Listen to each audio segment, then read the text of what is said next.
Live. नमस्कार दोस्तों, आपके अपने यूट्यूब चैनल रोजगार विद अंकित में आपका बहुत बहुत स्वागत है। मित्रों, आशा करता हूं कि आप सभी अच्छे होंगे, बढ़िया होंगे, खुशहाल होंगे और जहां भी होंगे एकदम बेहतरीन होंगे।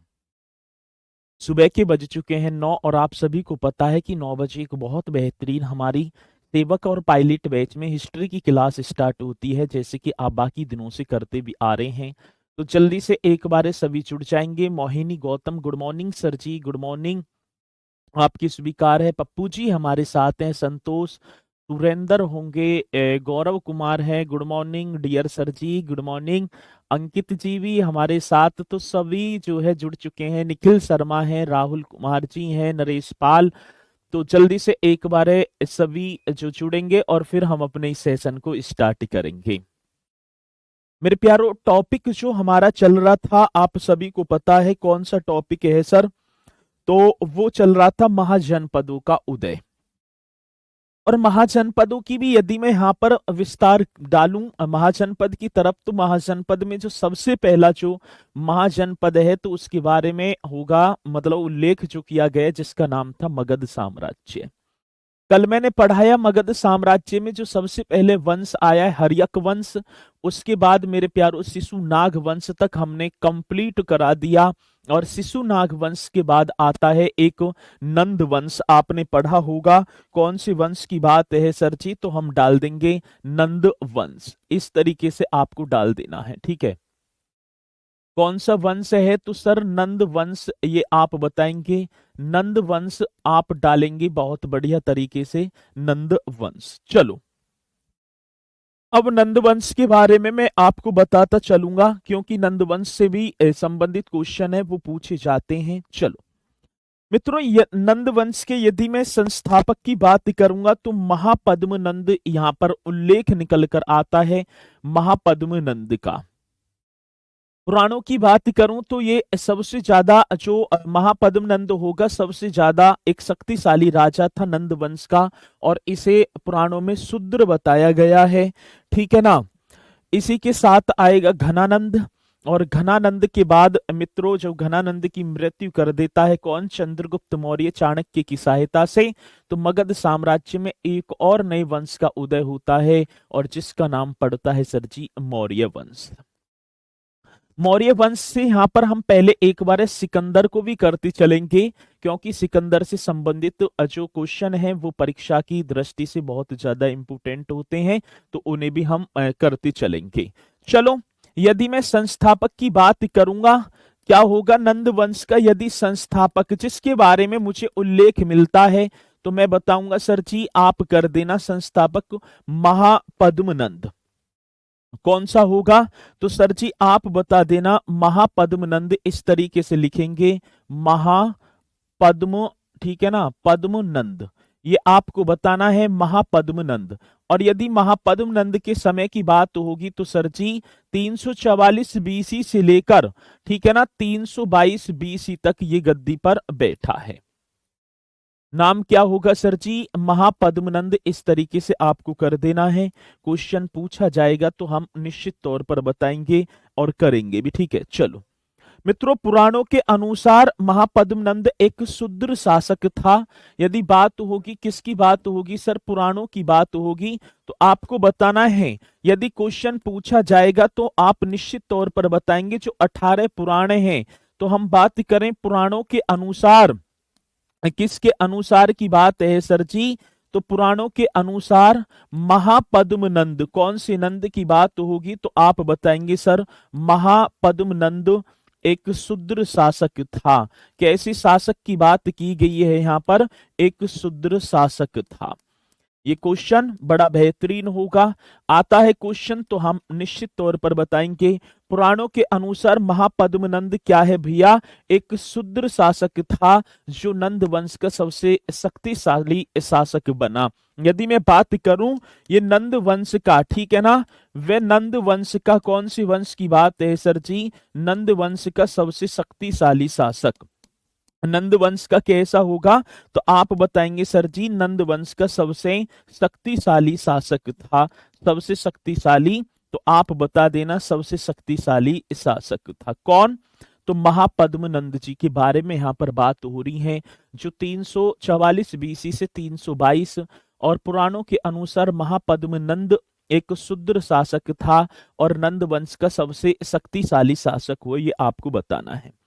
महाबोधि वंश में महापद्म का यदि मैं महाबोधि किसकी बात करूंगा सर, डेट यहाँ वर्ष अकेडमी मिल रहे हैं, ठीक है ना। डेट तो आपकी उससे स्टार्ट होंगी मुगल साम्राज्य से, उनमें जो है मुगल साम्राज्य वगैरह दे रखा है, ठीक है ना। चलो अब मैं एक और कह रहे हैं सर जी, इसमें आप 323 कर देना, ठीक है।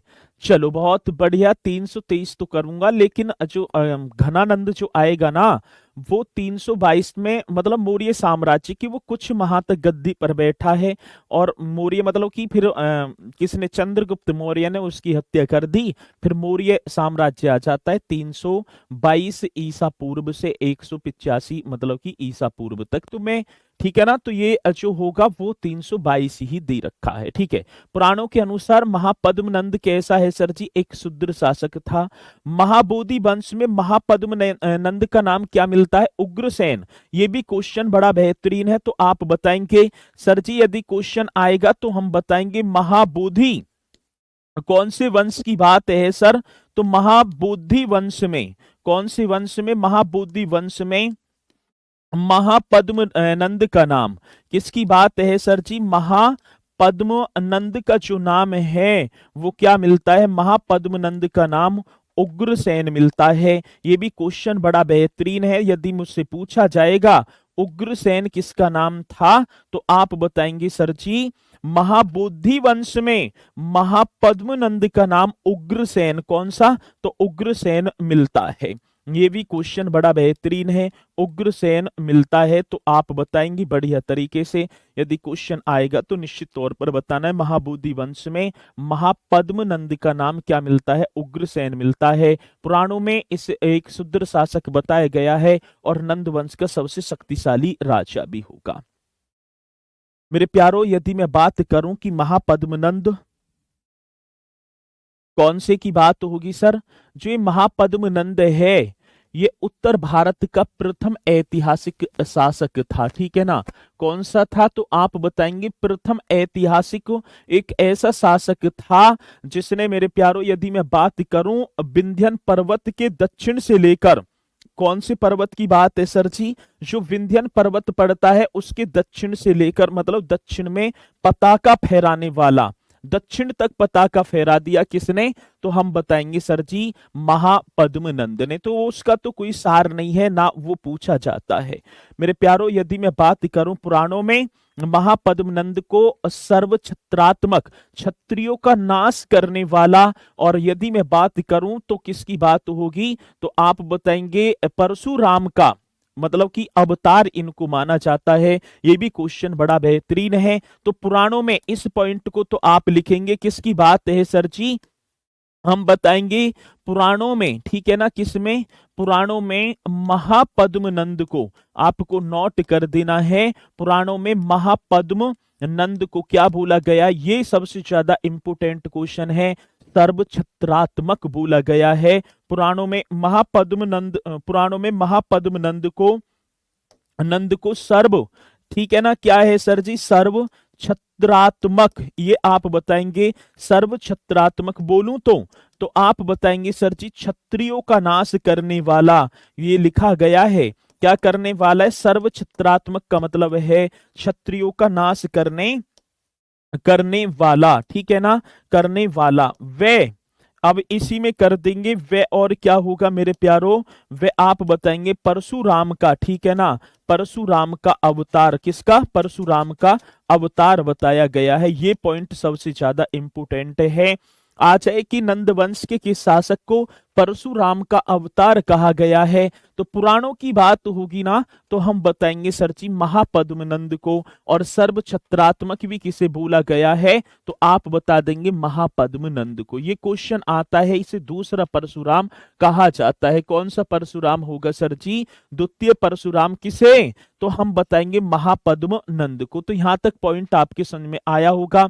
और मैं आशा करता हूं कि आगे आप बढ़ेंगे। ठीक है, चलो जी आगे नोट करते चलेंगे। ठीक है मेरे प्यारो, खारवेल के यदि खारवेल में खारवेल कौन है, तो बात होगी सर जी खारवेल वो होगा जो कलिंग का युद्ध होता है ना अशोक से, तो चेदी वंश के राजा खारवेल थे। और खारवेल के हाथी गुम्फा अभिलेख से पता चलता है कि नंद वंश का जो राजा है, कौन से वंश की बात है सर, जो नंद वंश का राजा है वो मेरे प्यारो मतलब कि एक क्या है जिनसेन की प्रतिमा को उठाकर लाया और वहां पर नहरों का निर्माण भी करवाया था। ऐसा जो उल्लेख मिलता है किसमें, तो हम बताएं खारवेल के हाथी गुम्फा अभिलेख में। ठीक है ना, चलो तो बताना है खारवेल के हाथी गुम्फा अभिलेख से पता चलता है।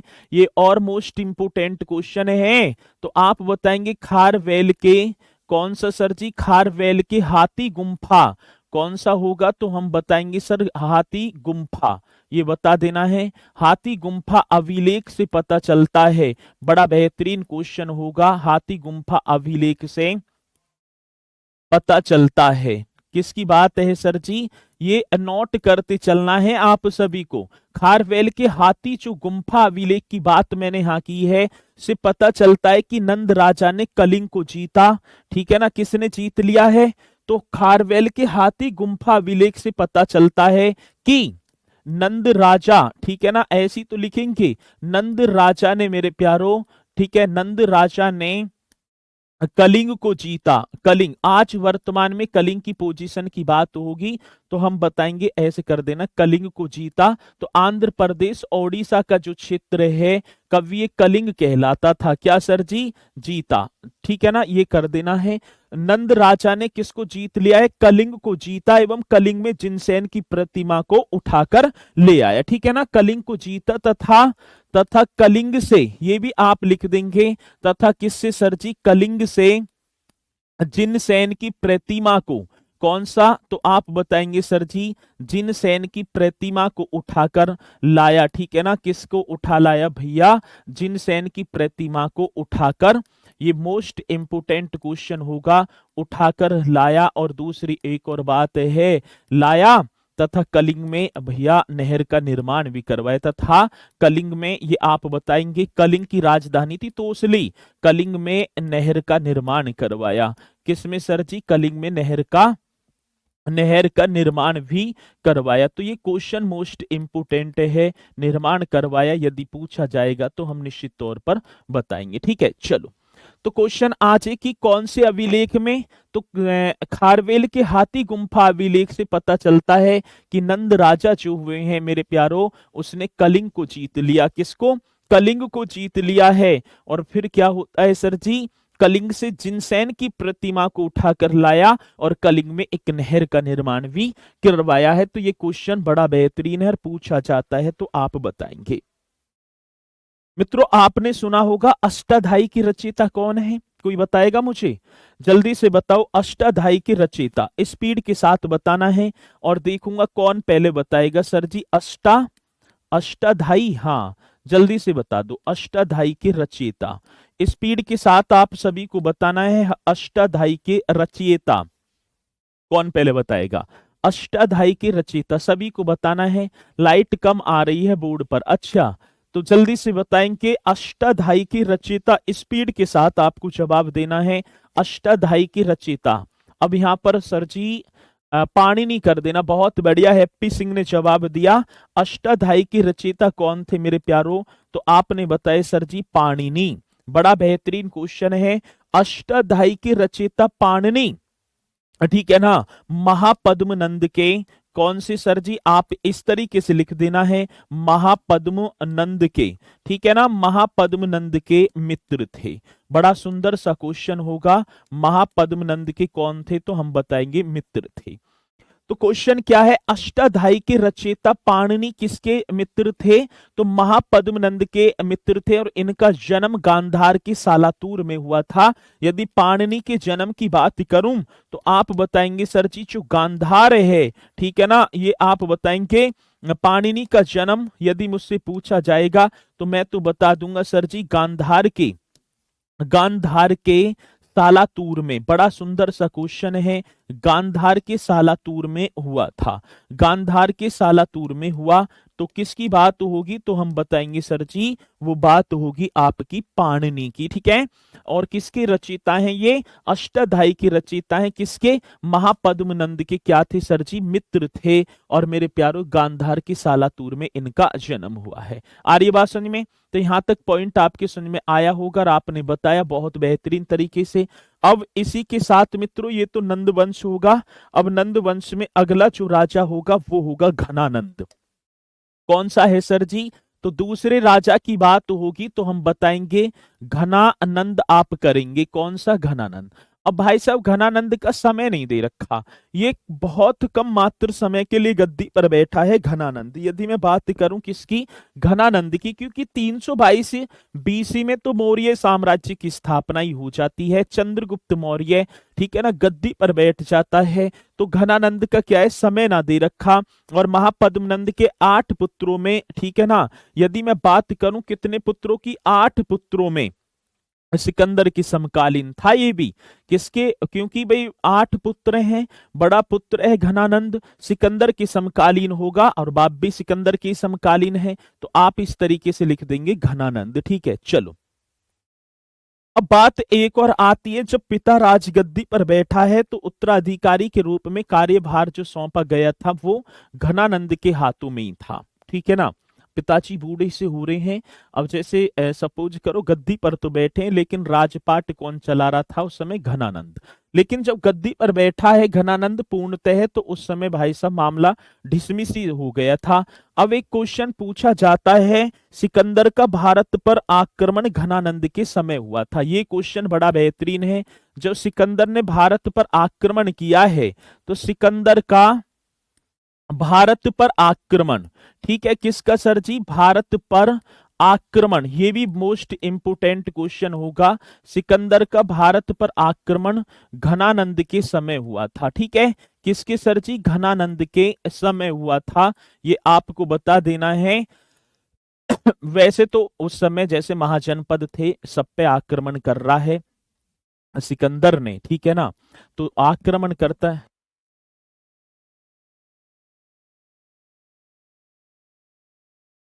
तो सिकंदर का जो सिकंदर का भारत पर आक्रमण जो हुआ है वो किसके, तो सर जी हम बता देंगे घनानंद के समय हुआ था, ठीक है।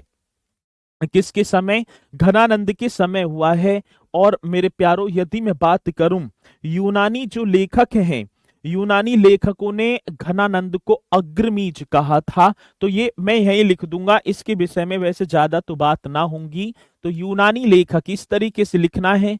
कौन से लेखक की बात है सर जी, यूनानी लेखक, यूनानी लेखकों ने, यूनानी लेखकों ने घनानंद को, ये बड़ा बेहतरीन क्वेश्चन है, घनानंद को क्या कहा था सर जी, तो हम बताएंगे घनानंद को अग्रमीज कहा था। कौन सा, अग्रमीज कहा था। यदि क्वेश्चन आएगा तो आप निश्चित तौर पर बताएंगे। आ जाए कि नंदवंश के किस राजा को, ठीक है ना, कह रहे हैं सर जी जिनसेन कौन था, जिनसेन आचार्य, मतलब कि एक दिगंबर बोलूंगा ना, एक तो श्वेतांबर और एक दिगंबर।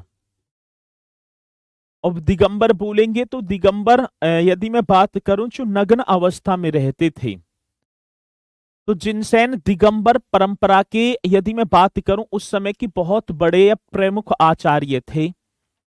और जो महापुराण के रचयिता भी इन्हें जो है कहा जाता है, यदि महापुराण की बात होगी उनकी रचयिता भी बोला जाता है। तो उनकी प्रतिमा बनी थी, उसे उठाकर लाया था कलिंग से, ठीक है। चलो, तो यूनानी लेखकों ने घनानंद को अग्रमीज कहा, ये भी आप जो है नोट कर देंगे बढ़िया तरीके से। और नंद वंश के विनाश में आज ही जब नंद वंश का विनाश हो रहा है, चंद्रगुप्त मौर्य ने, ठीक है ना, सीताराम चौधरी जी, मैंने बता दिया है, दिगंबर जो है संप्रदाय के एक बहुत बड़े आचार्य थे, ठीक है। चलो अब बात क्या होती है सर, बात क्या है, तो यहां पर बात आती है जो नंद वंश है, नंद वंश का जो विनाश होगा, किसका, नंद वंश के जो विनाश की बात है तो उसमें आजीविका संप्रदाय की सबसे ज्यादा भूमिका थी। ये भी क्वेश्चन हमसे पूछा जाता है, तो आप इसे भी नोट करेंगे। कौन सी वंश की बात है सर जी? तो नंद वंश के विनाश में आजीवक जो धर्म संप्रदाय बोलो या धर्म, तो आप इस पॉइंट को जरूर लिख देना। नंद वंश का जो विनाश हो रहा है, नंद वंश के विनाश में किसके विनाश की बात है? तो सर आप बताएंगे नंद वंश के विनाश में आजीवक कौन सा होगा? तो हम बताएंगे सर जी आजीवक जो संप्रदाय है। नंद वंश के विनाश में आजीवक या वंश वंश बोल दूं या संप्रदाय, आजीवक वंश की सर्वाधिक या महत्वपूर्ण भूमिका थी। जो विनाश हो रहा है नंद वंश के विनाश में आजीवक वंश की जो है महत्वपूर्ण भूमिका थी। सबसे ज्यादा इसके विनाश के लिए महत्वपूर्ण भूमिका किसने अदा की है? तो आजीवक संप्रदाय या आजीवक जो है वंश हम बताएंगे। तो नंद वंश के विनाश में कौन सा आजीवक वंश की क्या होगी सर जी? सबसे ज्यादा भूमिका थी, ये आपको बता देना है। और मेरे प्यारों यदि मैं बात करूंगा, मैं बार बार बताता आ रहा हूं, ठीक है ना, चंद्रगुप्त मौर्य ने आक्रमण कर दिया है किसकी सहायता से? चाणक्य की सहायता से। और मेरे प्यारों नंद वंश समाप्त हो जाता है और इसी के बाद आ जाता है मौर्योत्तर काल। मगध साम्राज्य में, ठीक है ना, यदि मैं बात करूं कि मगध साम्राज्य में सबसे पहला कौन सा सर जी? मगध साम्राज्य में ठीक है ना, मतलब कि मौर्य जो वंश आया है तो सबसे ज्यादा चरमोत्कर्ष पर पहुंचने वाला वंश यदि बात होगी तो मौर्य साम्राज्य हम कर देंगे, ठीक है ना। तो ये आपको बताना है बढ़िया तरीके से। तो ये आपको बताना है। अब इसी के साथ मित्रों मौर्य साम्राज्य में एक नया वंश आएगा जिसका नाम होगा मौर्य वंश, ठीक है।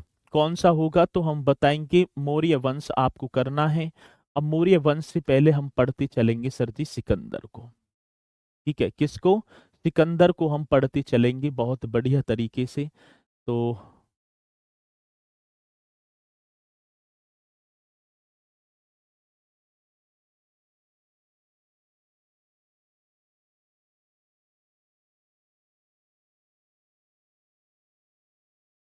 चलो जी, तो अब चलेंगे बहुत बढ़िया तरीके से आपने बताया। तो अब इसी के साथ आएंगे हम किसकी तरफ सर जी? पहले हेडिंग डालेंगे सिकंदर, इस तरीके से हेडिंग डाल देना है। और सिकंदर से क्वेश्चन पूछे ही जाते हैं, और जब पूछा जाएगा तो आप निश्चित तौर पर मुझे बताएंगे, ठीक है ना। यदि पूछा जाएगा तो आप मुझे निश्चित तौर पर बताएंगे किसके बारे में सर जी? सिकंदर। अब यहां सिकंदर की बात आई है,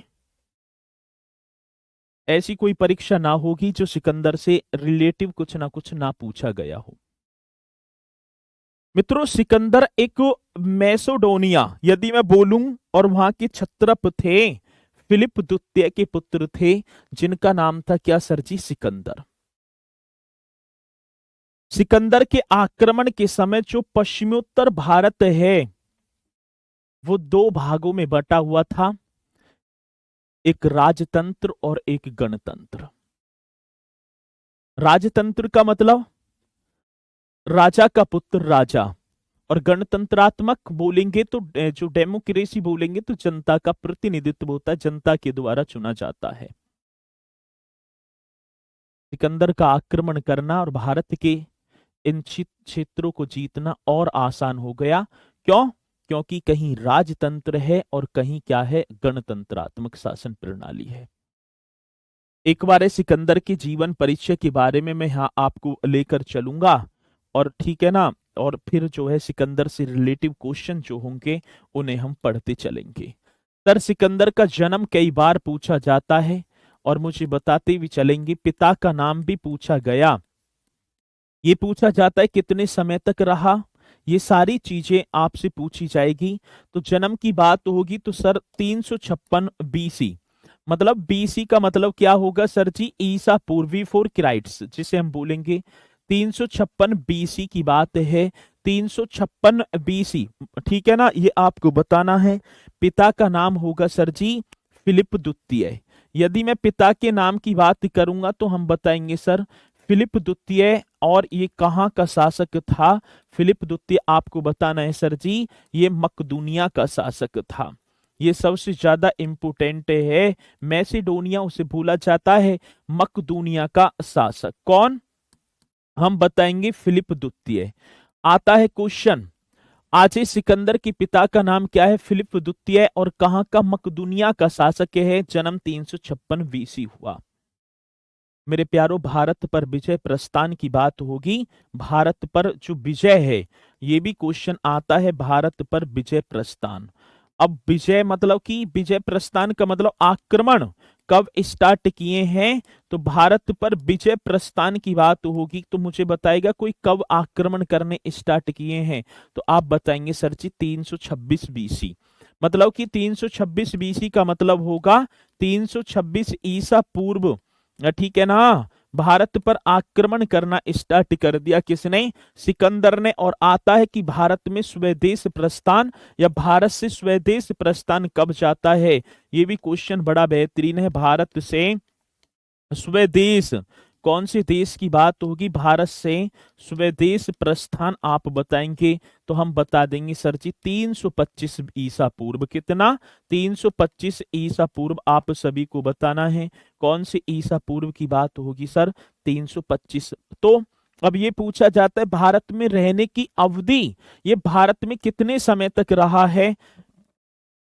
ओ, भारत में, ठीक है ना, भारत में रहने की अवधि यदि मुझसे पूछी जाएगी, भारत में रहने की क्या है सर जी अवधि, तो आप बताएंगे सर ये भारत में कब तक रहा है? तो आप बता देना 19 माह। ये सबसे ज्यादा मोस्ट इंपोर्टेंट क्वेश्चन बनता है कि सिकंदर भारत में कब तक रहा? तो माफी चाहूंगा 19 माह तक भारत पर विजय प्रस्थान के लिए आ रहा है। ठीक है ना? तो आप बताएंगे सर जी विजय प्रस्थान 326 बीसी। और स्वदेश कब लौट कर जा रहा है? 325। ठीक है, तो लगभग में एक, यदि मैं बात करूंगा तो 326 में जनवरी फरवरी के माह में आया होगा और लास्ट में जा रहा है 25 में। तो आप बता देंगे सर जी 19 माह ये रहा है। ठीक है, चलो आगे चल रहा हूं मैं। सिकंदर के गुरु का नाम जल्दी से टाइप करके बताओ, सिकंदर के गुरु का नाम क्या था? अब देखेंगे कौन पहले मुझे बताएगा सिकंदर के गुरु का नाम। सर जी हम बताएंगे। बहुत बढ़िया, तो आप ही को बताना है सिकंदर के सेनापति का नाम। एक ये भी कई बार पूछा गया, सिकंदर का जो सेनापति है, सेनापति का नाम। चलो जी, और एक होगा मेरे प्यारो जल सेनापति। एक कौन सा है सर जी? जल सेनापति। इन तीनों का नाम मुझे बताओ। सिकंदर के गुरु का नाम क्या था? तो यहाँ बता रहे हैं सर जी सिकंदर के गुरु का नाम बताओ। ठीक है ना? सर बीजेपी सरकार में क्या ऐसा ही होगा सर? मेरे गांव का एक लड़का सुसाइड कर लिया कल। अच्छा जी, चलो ठीक है, बहुत बढ़िया। तो ये आपको बताना है। क्या करें यार, बस मामला। चलो, तो आपको बताना है अरस्तु। ठीक है, और आपने बताया भी है अरस्तु, आप लिखेंगे इस तरीके से। सेनापति का नाम होगा तो सर जी हम बताएंगे सेल्यूकस निकेटर। ये मोस्ट इंपोर्टेंट क्वेश्चन है। सेल्यूकस निकेटर आएगा बाद में भारत पर आक्रमण करने।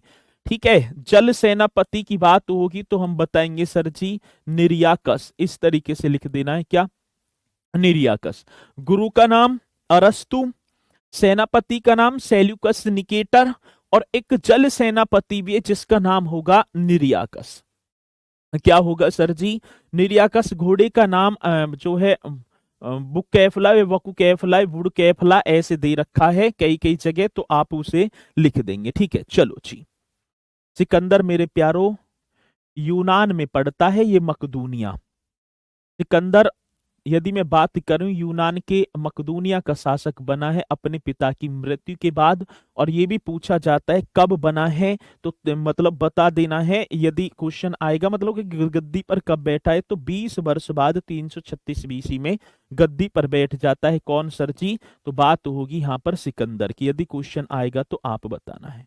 काबुल व सिंध के मध्य एक अपने ही नाम पर सिकंदरिया नामक नगर की स्थापना की थी। ये यदि जीवन परिचय की बात चल रही है तो यहीं हम ऐड कर देंगे। सर जी किसकी बात होगी, तो काबुल व सिंध के मध्य है। किसके मध्य की बात है, तो आप बता देना सर जी।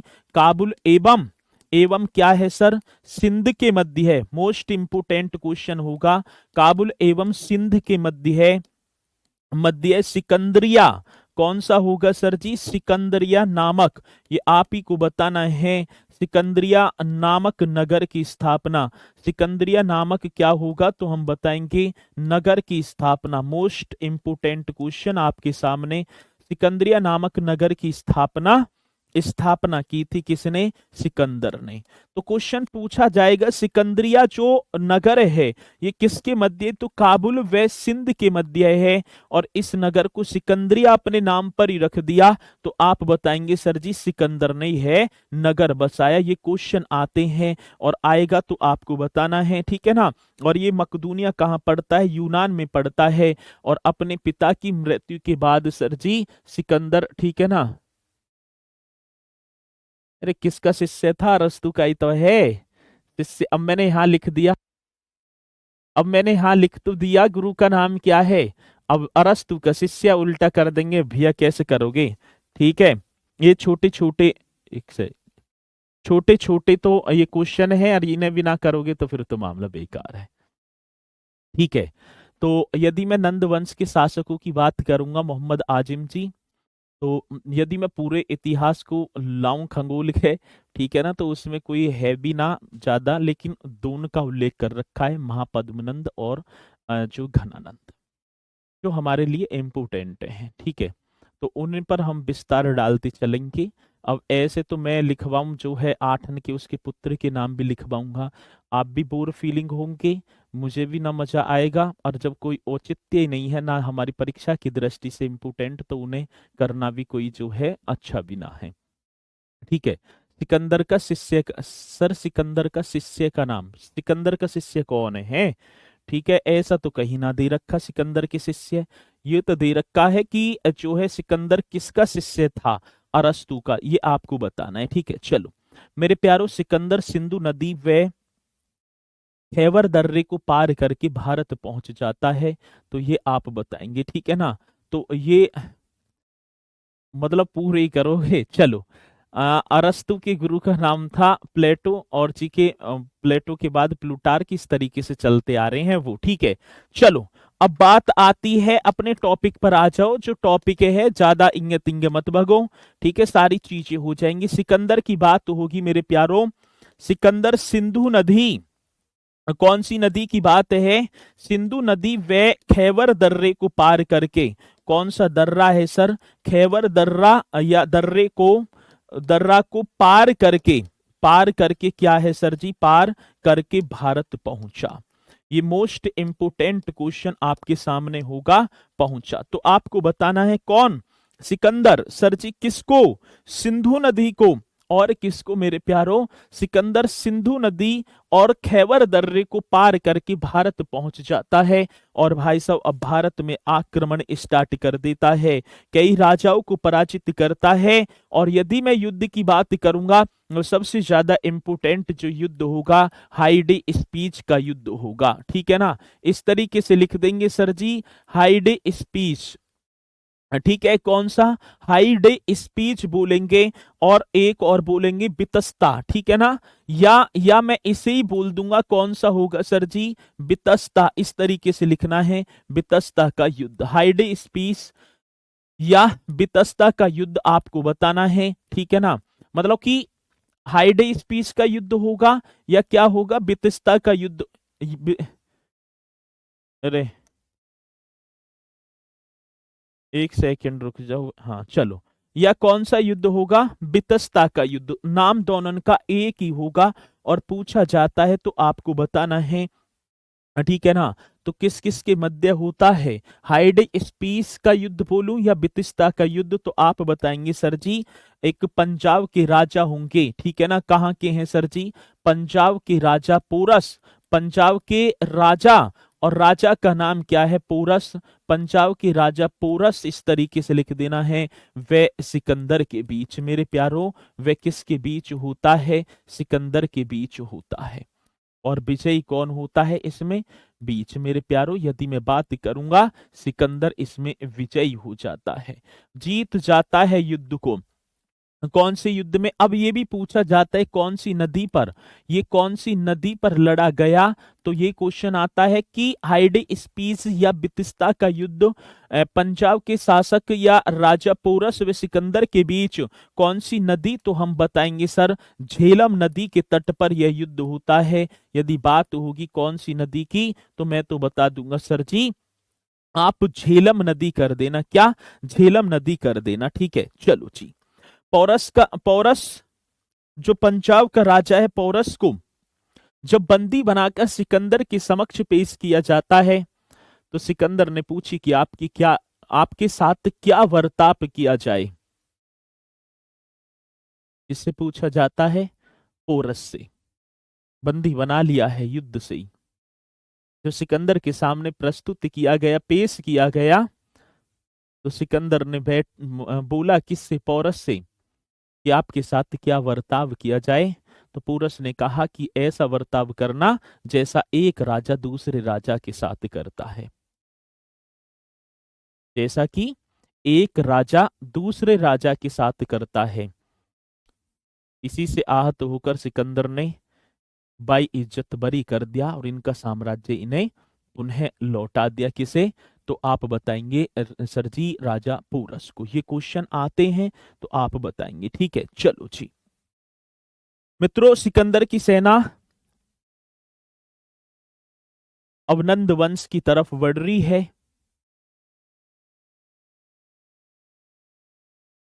गद्दी पर कौन आ जाता है? मौर्य साम्राज्य भी बैठ रहे हैं, उधर युद्ध भी चल रहे हैं, और थक जाती है सिकंदर की सेना।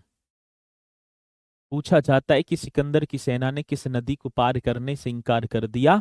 तो ब्यास नदी को। कितनी बार जन क्वेश्चन पूछा जा चुका है, तो इस क्वेश्चन को भी हम उतना ही पानी देंगे जितना बाकी को देते हैं। सिकंदर ने, ठीक है ना, सिकंदर की सेना ने नंद राज्य के भय से, मेरे प्यारों, नंद राज्य का उस समय भय बन रहा था। तो आप बताएंगे सर किसकी बात होगी? सिकंदर की सेना ने, किसकी सेना की बात होगी? तो हम बताएंगे सर, सिकंदर की सेना की बात है। सिकंदर की सेना ने नंद, ठीक है ना, नंद वंश के वह से, किसके वह की बात है? नंद वंश के वह से, ठीक है ना, व्यास नदी को, कौन सी नदी की बात है मेरे प्यारो? व्यास नदी को पार करने से, व्यास नदी को पार करने से इंकार कर दिया। व्यास नदी को पार करने से, पार करने से इंकार कर दिया। पार करने से क्या कर दिया सर जी? इंकार कर दिया। ये आपको बताना है, इंकार कर दिया। यदि क्वेश्चन आएगा तो मैं तो बताऊंगा, ठीक है ना। तो किसने और कौन सी नदी की बात होगी सर? आप बताएंगे ब्यास नदी की बात है। ये भी क्वेश्चन मोस्ट इंपोर्टेंट है, आएगा तो आप बताएंगे। अब अगला नेक्स्ट क्वेश्चन, ये तो पूछा जाएगा, इसे तो आप नोट ही कर लेना बढ़िया तरीके से। भारतीय भूभाग पर सिकंदर की जो अंतिम विजय थी, यदि जो भारतीय भूभाग पर जो आक्रमण हो रहे हैं, तो भारतीय भूभाग पर सिकंदर की जो अंतिम विजय थी वो मेरे प्यारो पाटल पर थी। पाटल पर अंतिम विजय प्राप्त की, ये भी क्वेश्चन पूछा जाता है। तो भारतीय भूभाग पर, ठीक है ना, किसकी बात है? तो सर जी भारतीय भूभाग पर, कौन सी भाग की बात होगी मेरे लाडलो? भारतीय भूभाग पर, भूभाग पर सिकंदर की अंतिम विजय। ये क्वेश्चन बड़ा बेहतरीन होगा। भारतीय भूभाग पर सिकंदर की कौन सी विजय की बात है सर जी? सिकंदर की जो अंतिम विजय है, अंतिम विजय हम लिखेंगे पाटल, ठीक है ना, पाटल क्षेत्र के विरुद्ध थी। पाटल जो क्षेत्र है, पाटल क्षेत्र के विरुद्ध थी मेरे प्यारो, विरुद्ध थी। यदि क्वेश्चन आएगा तो आप इसे भी बताएंगे। भारतीय भूभाग पर जो अंतिम विजय है वो पाटल क्षेत्र के विरुद्ध थी। ठीक है, चलो ये पॉइंट आपने नोट कर लिए होंगे, मैं आगे बढ़ूंगा। अब विद्वानों के मत हैं। अब विद्वानों ने क्या क्या मत दिए हैं मेरे प्यारो? एक नाम था एरियन। अब एरियन के अनुसार की यदि मैं बात करूं, एरियन ने क्या बोला है? ये विद्वानों के मत हैं, जब सिकंदर भारत पर आक्रमण किया तो युद्ध कला में भारतवासी अन्य तत्कालीन जनों से श्रेष्ठ थे। यदि मैं युद्ध कला की बात करूं, जिस समय सिकंदर भारत पर आक्रमण कर रहा है, तो एरियन ने कहा है, एरियन ने लिखा है सर जी, क्या लिखा है कि युद्ध कला में, कौन सी कला की बात है सर, युद्ध कला में भारतवासी अन्य जनों के, मतलब अन्य जनों से श्रेष्ठ थे। तो ये क्वेश्चन बड़ा बेहतरीन है। किसने कहा है? एरियन ने कहा है कि युद्ध कला में, कौन सी कला की बात होगी मेरे प्यारो? तो मैं बताऊं, युद्ध कला में भारतवासी, कौन सी वासी की बात है? तो युद्ध कला में भारतवासी अन्य, ये आपको लिख देना है, अन्य जनों की, ठीक है ना, अन्य जो जन है, अन्य जनों की तुलना में, यदि मैं बात करूं, अन्य जनों की तुलना में श्रेष्ठ थे। ये बात किसने की है? तुलना में श्रेष्ठ थे, तो आप बताएंगे सर जी एरियन ने ये बात की है। किसने की है? कि युद्ध कला में भारतवासी अन्य जनों की तुलना में श्रेष्ठ थे। ये बात किसने कह दी सर? एरियन ने की है। एक प्लूटार्क है, ठीक है, प्लूटार्क का नाम आपने सुना होगा। अब यदि मैं बात करूं किसकी सर जी? प्लूटार्क, ये आपको करना है प्लूटार्क के अनुसार। यदि क्वेश्चन आएगा तो आप बताएंगे प्लूटार्क के अनुसार, ये भी आपको कर देना है। यदि सिकंदर का आक्रमण न होता, तो यदि भारत में सिकंदर का आक्रमण न होता, तो यहां बड़े बड़े नगर न बनते। ये प्लूटार्क कह रहा है सर जी, ये क्या कह रहा है? प्लूटार्क कह रहा है। तो आप बताएंगे प्लूटार्क के अनुसार, यदि लिख देंगे, यदि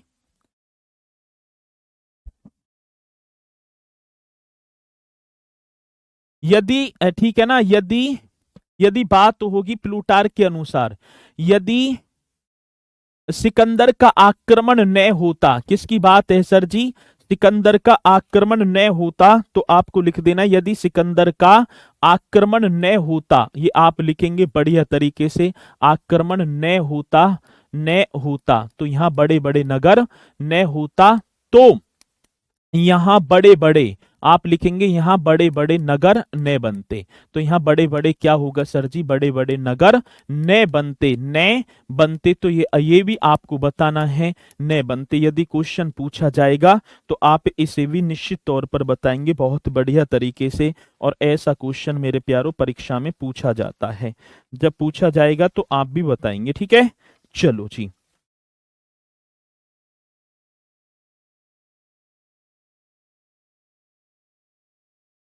चलो भाई, तो ये जो क्वेश्चन है बहुत बेहतरीन तरीके से आपने किए। आवाज तो आ रही होगी मेरी, ठीक है? प्लूटार्क ने ये बात कह दी। अब चलो इसी के साथ मित्रों मैं आपको बताऊंगा मृत्यु की बात तो होगी, इसकी मृत्यु कब होती है? तो हम बताएंगे सर जी 323 बीसी में। कौन सा 323 बीसी में? ये आपको बताना है। 323 बीसी में, मतलब कि बेबीलोन में। कहाँ सर जी? बेबीलोन में इनकी मृत्यु हो जाती है। बेबीलोन में तो किसकी? सिकंदर की मृत्यु होगी। और मस्तिष्क ज्वर के कारण, ज्वर माने बुखार, मतलब कि दिमाग में बुखार बैठ जाने से सिकंदर की मृत्यु हो जाती है 323 बीसी में बेबीलोन में। तो ये हमारे जो है किससे संबंधित क्वेश्चन है? तो आप बताएंगे सर जी ये तो आपके सिकंदर से संबंधित क्वेश्चन है, जो परीक्षा में बार बार हमसे पूछे जाते हैं, और हम इन्हें करेंगे भी बहुत बढ़िया तरीके से। अब इसी के साथ अगला जो वंश आता है वो होगा आपका मौर्योत्तर साम्राज्य। कौन से साम्राज्य की बात होगी? तो यहां मैं चर्चा करूंगा मौर्योत्तर साम्राज्य की। मित्रों, नंद वंश का अंतिम जो शासक है घनानंद, मैंने बार बार बोला है, ठीक है ना, घनानंद। कौन से? घनानंद को पर आक्रमण कर दिया किसने? चंद्रगुप्त मौर्य ने। ये तो मैंने बता ही दिया। और ठीक है ना, मगध साम्राज्य में एक नया वंश आता है जिसका नाम होता है मौर्य वंश। मौर्य वंश में भी 3 शासकों का जिक्र ज्यादा है। वो कौन कौन से होंगे? चंद्रगुप्त मौर्य, बिंदुसार और अशोक, जिन्हें हम पढ़ेंगे कल बढ़िया तरीके से। तो आप बताएंगे, ठीक है ना।